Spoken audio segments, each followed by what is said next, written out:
लागे बाबा के भवन, झूम झूम गीत गावेला पवन।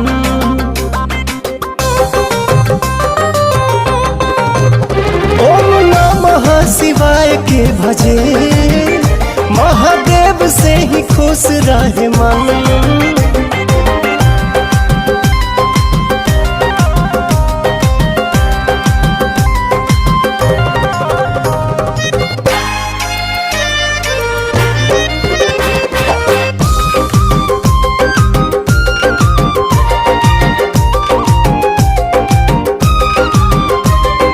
खाती सुख राशि के त देव गोहरावे,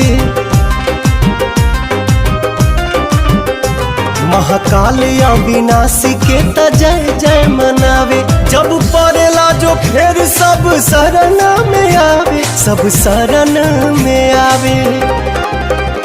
जेके भजे रोज रघुनंदन, झूम झूम गीत गावेला पवन। बड़ा नीक लागे बाबा के भवन, झूम झूम गीत गावेला पवन।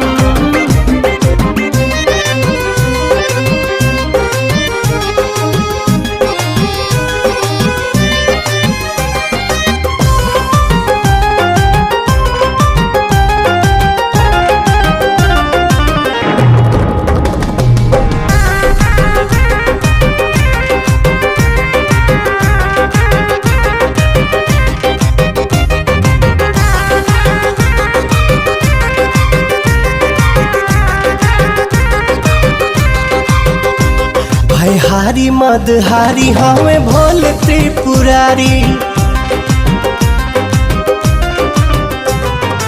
अगम अनंत बाबा हमें गंगाधारी।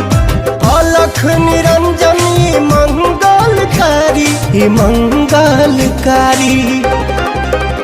देखी तर से मतलबी नयन, झूम झूम गीत गावेला पवन।